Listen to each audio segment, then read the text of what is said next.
ఓం శ్రీ గురుభ్యో నమ. శ్రీమన్మహాగణాధిపతే నమ. ఓం శ్రీ మహాసరస్వతే నమ.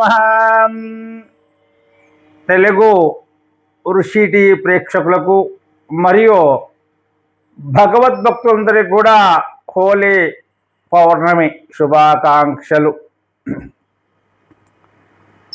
పాల్గొన మాస పౌర్ణమి రోజును హోలికా పౌర్ణిమ అని పిలవడము మన హైందవ సాంప్రదాయము.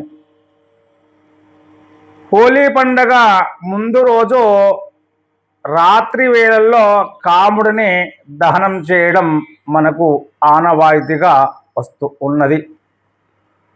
హోలీ పండుగకు ఎంతో విశిష్టత అని ఉన్నది.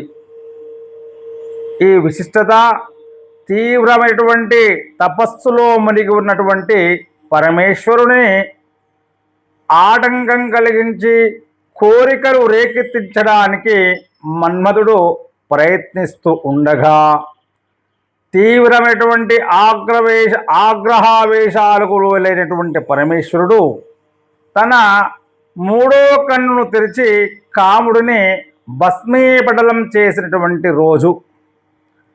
కామదహనంలో గడ్డితో మన్మధుణ్ణి చేసి ఆ మన్మధుని యొక్క బొమ్మను చేసి తగలబెడుతూ ఉంటారు. సాధారణంగా ఈ యొక్క బొమ్మను గ్రామం యొక్క మధ్యలో సామూహికంగా ఈ యొక్క కామదహనాన్ని నిర్వహిస్తూ ఉంటారు. ఇక శైవ క్షేత్రాల్లో ఈ రోజున కామదహనం పేరు ఉత్సవాన్ని కూడా నిర్వహిస్తూ ఉంటారు. శీతాకాలపు చలి తగ్గిపోయి ఇంచుమించు వేసవి కాలపు ఎండవేడి ప్రారంభం అయ్యే పర్వం ఇది. కొన్ని ప్రాంతాలకి ఇది వసంతకాలం. భవిష్యోత్తర పురాణం ఈ వివరాలను బాగా తెలిపింది. ఈ రోజున పిల్లలు పాడి పశువుల పంటల సంరక్షణకై రాక్షసాగ్న మంత్రం జపిస్తూ ఉంటారు.